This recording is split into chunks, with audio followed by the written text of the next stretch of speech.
बिस्मिल्लाहिर्रहमानिर्रहीम वस्सलातु वस्सलामु अला सय्यदिल मुरसलीन अम्मा बाद फ़अऊज़ु बिल्लाहि मिनश्शैतानिर्रजीम बिस्मिल्लाहिर्रहमानिर्रहीम। तबीबों के तबीब हबीब लबीब सल्लल्लाहु तआला अलैहि वसल्लम का फरमाने रहमत निशान है कि जिसने मुझ पर मेरे शौक़ व मोहब्बत की वजह से 3 मरतबा सुबह और 3 मरतबा शाम दुरूद पाक पढ़ा, अल्लाह ताला उस दिन के उसके गुनाह माफ़ फरमा देगा। दुरूद पाक को अपना मामूल बनाइए। दुरूद पाक पढ़ने से नबी करीम सल्लल्लाहु ताला अलैहि वसल्लम का इश्क नसीब होता है। आज हमारा जो टॉपिक है वो है रोज़ा और सेहत। जी हाँ, बहुत दिलचस्प टॉपिक है, क्योंकि कुछ लोग हैं जो ये बात करते हैं कि रोज़ा रखेंगे तो बीमार हो जाएंगे, कमज़ोरी हो जाएगी, लागर हो जाएंगे, और जिनको तकवा व परहेज़गारी अल्लाह ने नसीब फरमाई है उनका ये मानना है और सही मानना है कि रोज़े से सेहत हासिल होती है। अल्लाह के हबीब तबीबों के तबीब सल्लल्लाहु ताला अलैहि वसल्लम का फरमाने मग़फ़िरत निशान है, रोज़ा रखो सेहतमंद हो जाओगे। यानी रोज़ा सेहत अता फरमाता है। रोज़े से इंसान को सेहत मिलती है, ना कि कमज़ोरी और बीमारी। जब अल्लाह के हबीब सल्लल्लाहु अलैहि वसल्लम ने फरमा दिया तो इस पर कलाम ख़त्म हो गया। तो अब सबको ये बात समझ में आनी चाहिए कि रोज़े से सेहत मिलती है। आज दुनिया भर के डॉक्टर्स इस बात को मानने के लिए तैयार हैं। कई गैर मुस्लिम ममालिक में और गैर मुस्लिम डॉक्टर्स इस बात पर रिसर्च कर चुके हैं कि जब मुसलमान रोज़ा रखते हैं इनके अमराज कम हो जाते हैं। क्योंकि जब मुसलमान रोज़ा रखते हैं तो कम खाते हैं, कम खाने की वजह से पेट के अमराज, जिगर के अमराज, दिल के अमराज, इसी तरह मैदे पे वरम, ये बीमारियां कम हो जाती हैं रोज़ा रखने की वजह से। और जब मुसलमान नमाज पढ़ते हैं तो उनके नाक में पानी डालते हैं, कुल्ली करके गरारा करते हैं, तो उससे उनसे जो नाक के ज़रिए जरासीम और मुंह के ज़रिए जरासीम जाने होते हैं वो उनकी तादाद कम हो जाती है या वो नहीं होते, जिसकी वजह से हलक और नाक की बीमारियों से वो महफूज रहते हैं। आज के इस दौर में आपने देखा होगा कोरोना वायरस, लोग मास्क लगा के घूमते हैं। वो लोग जो नमाज पढ़ने के आदी हैं, जो वज़ू करते हैं, अल्लाह ने उनको बड़ा महफूज रखा हुआ है अल्हम्दुलिल्लाह, कि वज़ू की बरकत से वो इस बीमारी से महफूज हैं। अल्लाह ताला हम सबको भी महफूज रखे। इमाम अहले सुन्नत अपनी किताब में नकल फरमाते हैं कि रजबुल मुरज्जब के महीने में वालिद साहब मौलाना नकी अलैहि रहमा मेरे ख्वाब में आए और फरमाया कि आइंदा आने वाले रमज़ान में आप शदीद बीमार हो जाएंगे, लेकिन रोज़ा मत तर्क कीजिएगा। और ऐसा ही हुआ, मैं बीमार हो गया, शदीद बीमार हो गया, लेकिन मैंने रोज़ा नहीं तर्क किया। अल्हम्दुलिल्लाह रब्बिल आलमीन, रोज़ा रखने की बरकत से मैं सेहतयाब हो गया। रोज़ा रखो, सेहतमंद हो जाओगे। अब हमारे यहाँ जो कॉन्सेप्ट है कि रोज़ा रखने से तबीयत ख़राब होती है, उसकी वजह क्या है? उसकी वजह यह है कि जब हम सेहरी करते हैं तो इतना डट के खा लेते हैं कि जैसे पता नहीं अब वो 2-3 दिन तक क्या हमें खाना ही नहीं है। पता नहीं आज कल हमारा रोज़ा है, 12 घंटे 15 घंटे हमने फास्टिंग करनी है, तो अब हमें बहुत ज़्यादा भूख लगेगी, तो बहुत डट के खाने की वजह से पूरा दिन या फिर खाना खा के सेहरी करके हम सो जाते हैं, तो वो हमारा मैदा ख़राब हो जाता है। सारे दिन खट्टी खट्टी हमें डकारें आती हैं। इस वजह से जो ये हमारी गलती है कि हम सेहरी में इस कदर खाते हैं, जबकि औलिया इकराम अल्लाह के हबीब सल्लल्लाहु ताला अलैहि वसल्लम की सेहरी का जो सेहरी फरमाते थे वो चंद खजूरों से, पानी से या दूध से सेहरी फरमा लिया करते थे। याद रखिए, सेहरी करने के लिए बहुत सारी ग़िज़ाएँ होना ज़रूरी नहीं है। अगर किसी ने चंद खजूरों से सेहरी कर ली तो भी सेहरी हो जाएगी, खाली पानी पी के सेहरी कर ली तो भी सेहरी हो जाएगी, और किसी ने सेहरी ना करी तब भी उसे रोज़ा रखना है।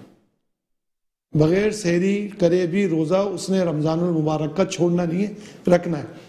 बहरहाल जब बंदा अफ्तार करता है तो खाली पेट होता है, और खाली पेट के अंदर वो नफ्स जो है ना, वो गरम गरम पकोड़े और गरम गरम समोसे होते हैं, तेल में तली हुई चीज़ें होती हैं, फिर उसके ऊपर ठंडे ठंडे मशरूबात होते हैं, कोल्ड ड्रिंक होती है, वो सारी चीज़ें, दिन भर की भूख होती है, वो सारी चीज़ें हम मैदे में जाके जमा कर लेते हैं, जिससे हमारी मज़ीद जो है वो तबीयत ख़राब होती है। तो ये रमज़ानुल मुबारक में इन चीज़ों का आपने एहतियात करना है कि रोज़े में भी अपने आप को बस इबादत और खाना इस तरह खाएं, रोज़ा इस तरह रखें, सेहरी इस तरह करें कि ये जितना भी मैं खा रहा हूँ इस पर मैं इबादत करने के लिए, कुव्वत हासिल करने के लिए खा रहा हूँ, कि अल्लाह ताला मुझे इससे कुव्वत देगा, अल्लाह ताला मुझे इससे ताकत देगा। तो जब आप ये नियत करेंगे तो आपका खाना भी सवाब है।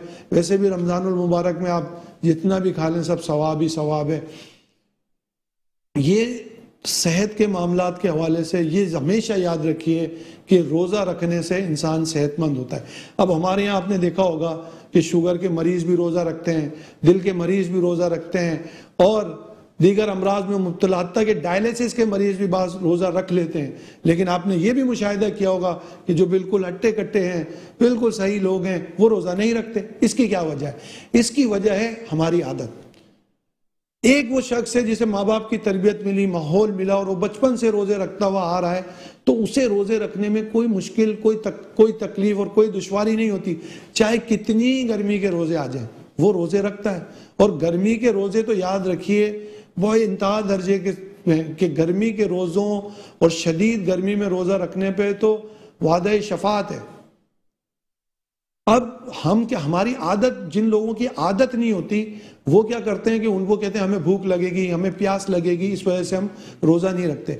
जिन लोगों की आदत होती है वो लोग, उनके लिए देखें, अगर आप यूरोप में चले जाएं तो गुज़िश्ता 2 साल पहले वहाँ 18 घंटे का रोज़ा होता था, 19 घंटे का रोज़ा होता था, 20 घंटे का रोज़ा होता था। मैंने भी वहाँ रोज़े रखे हैं।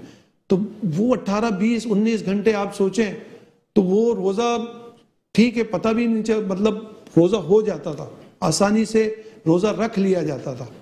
इसी तरह यहाँ पाकिस्तान में भी इस वक्त 15 घंटे का रोज़ा है, या 16 घंटे का रोज़ा है, या 14 घंटे का रोज़ा है, और गर्मी भी है और शिद्दत भी है प्यास की।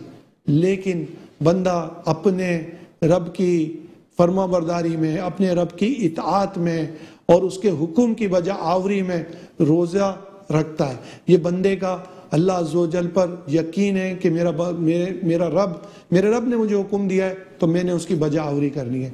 अब वो लोग जो रोज़ा नहीं रख पा रहे, उनके लिए क्या है? मैं उनसे ये अर्ज़ करना चाहूँगा कि देखें, आप रोज़ा रख रहे हैं अल्लाह के लिए, अल्लाह ताला आपको हिम्मत अता फरमाएगा, अल्लाह ताला आप पे करम करेगा। आपको रोज़ा रखने से घबराने की ज़रूरत नहीं है।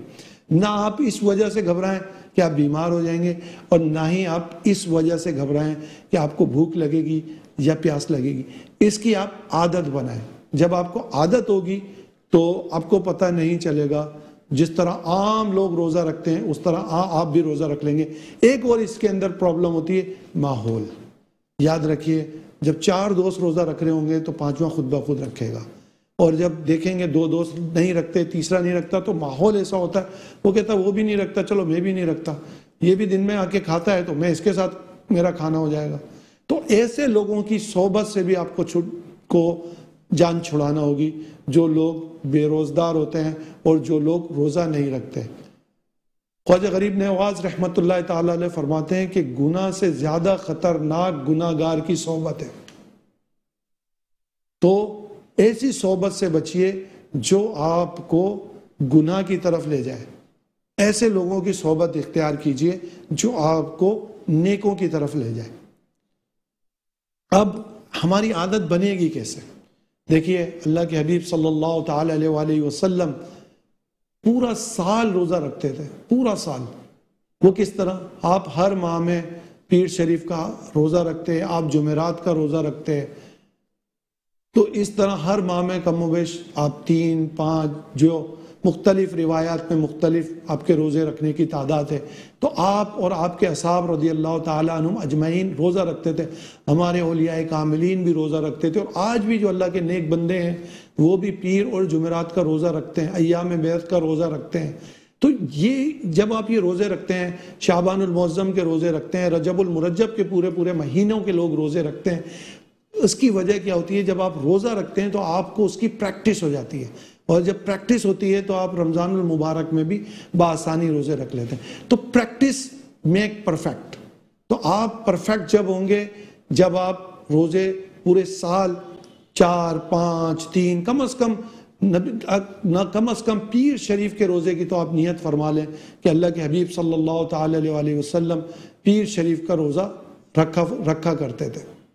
और रोज़े रखने पर सवाब भी बहुत है। जो शख्स हर माह में 3 रोज़े रखेगा, जो शख्स हर माह में 3 रोज़े रखेगा, गोया उसने पूरे साल के रोज़े रखे। और सेहत के हवाले से अमेरिका की टीम पाकिस्तान में उन्होंने जहाँ जहाँ मुस्लिम ममालिक में लोग रोज़े रखते थे, उन्होंने उस पर रिसर्च करी है कि मुसलमान रोज़े रखते हैं पूरे महीने, तो इनसे इनको क्या फ़ायदा होता है। तो उनकी रिपोर्ट के मुताबिक जब मुसलमान रोज़े रखते हैं तो ये सेहतमंद होते हैं, इनकी इम्यून पावर बढ़ जाती है, इनके जो जिस्मानी आज़ा हैं वो अच्छी तरीके से काम करने लग जाते हैं। लेकिन ये तो रिपोर्ट है, ये तो आज साइंस इस बात का इकरार कर रही है। हमारे आका सल्लल्लाहु ताला अलैहि वसल्लम ने तो 1400 साल पहले इस बात का हुक्म फरमाया था, अस्सौमु तसियो, कि रोज़ा रखो सेहतमंद हो जाओगे। तो नाज़रीन, ये ख्याल आप अपने दिल से ज़रूर निकाल दीजिएगा कि रोज़ा रखने से कोई बीमार हो जाता है या उसकी बीमारी में इजाफा हो जाता है। अलबत्ता वो लोग जिनको डॉक्टर्स ने मना किया है, उनके हकीमों ने मना किया है, डॉक्टर्स ने मना कर दिया, या वो सफ़र की हालत में है और रोज़ा नहीं रख सकते, उनके लिए इजाज़त है कि वो रोज़ा छोड़ सकते हैं। यहाँ एक और बात भी, अल्लाह ताला के फरमान को मैं यहाँ शामिल करूँगा अपने इस प्रोग्राम में, कि अल्लाह ताला कुरान करीम में इरशाद फरमाता है कि हमने रोज़े फ़र्ज़ किए जिस तरह पुरानी उम्मतों पे, पिछली उम्मतों पर फ़र्ज़ थे, ताकि तुम्हें तकवा व परहेज़गारी नसीब हो। तो इससे क्या मालूम हुआ? इससे मालूम ये हुआ कि रोज़ा रखने से बंदा मुत्तकी और परहेज़गार बनता है, क्योंकि जब बंदे का रोज़ा होता है वो रोज़ा रखने के साथ साथ दीगर गुनाहों से भी बचता है, क्योंकि उसे हया आती है कि आज मैं रोज़ा रख के भी गुनाह करूँगा, मैं रोज़ा रख के भी अल्लाह की नाफरमानी करूँगा। तो रोज़ा रखने से अल्लाह का फरमान है कि बंदा मुत्तकी और परहेज़गार बनता है, तकवा नसीब होता है। आप चाहते हैं अगर आपको तकवा मिले, परहेज़गारी मिले, अल्लाह का कुर्ब नसीब हो, रमज़ान शरीफ के फ़र्ज़ रोज़े भी रखिए और गैर रमज़ान में भी इस चीज़ की अपनी आदत बनाइए कि रोज़ों की प्रैक्टिस बनाइए। अल्लाह ताला हमें रोज़े रखने की ताकत और कुव्वत नसीब फरमाए, और हमें इसमें हमें इखलास भी नसीब फरमाए। याद रखिए, जब बंदा रोज़ा रखता है तो चिड़चिड़ा भी हो जाता है, तो और लड़ने की मतलब इस तरह की उसकी कैफियत होती है कि वो बात पर चिड़चिड़ा हो जाता है। इखलास के साथ रोज़ा रखिए। जब आपकी ऐसी कैफियत हो, खामोशी को इख्तियार कीजिए। अल्लाह ताला अमल की तौफीक अता फरमाए।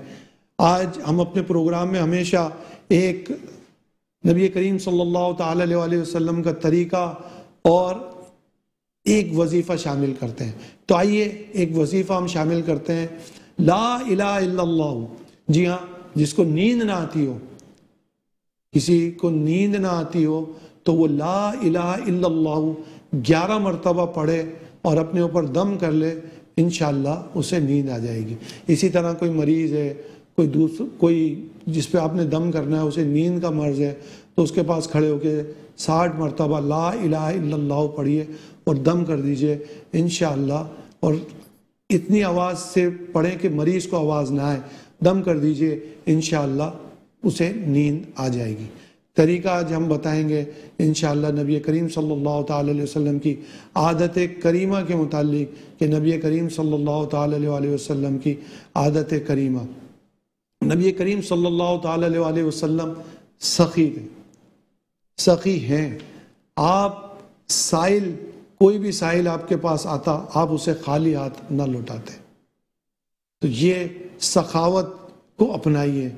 रमज़ानुल मुबारक का मुबारक महीना है, सखावत कीजिए। सखी के बारे में आता है कि सखी अल्लाह के करीब है, बंदों के करीब है और जहन्नम से दूर है। जबकि बखील शख्स के बारे में आता है कि बखील अल्लाह से दूर है, बंदों से दूर है और जहन्नम से दूर है, जहन्नम से करीब है। तो सखी सखावत का मामूल बनाइए। सखावत क्या है? सखावत ये है कि जो आपसे सवाल करे आप कोशिश करें कि उसका वो सवाल पूरा करें। आप अल्लाह की राह में जो अल्लाह ने आपको दिया है वो अल्लाह की राह में ज़्यादा से ज़्यादा खर्च करें। अल्लाह ताला हमें अमल की तौफीक अता फरमाए। आमीन बिजाइन नबी अमीन सल्लल्लाहु तआला अलैहि वसल्लम।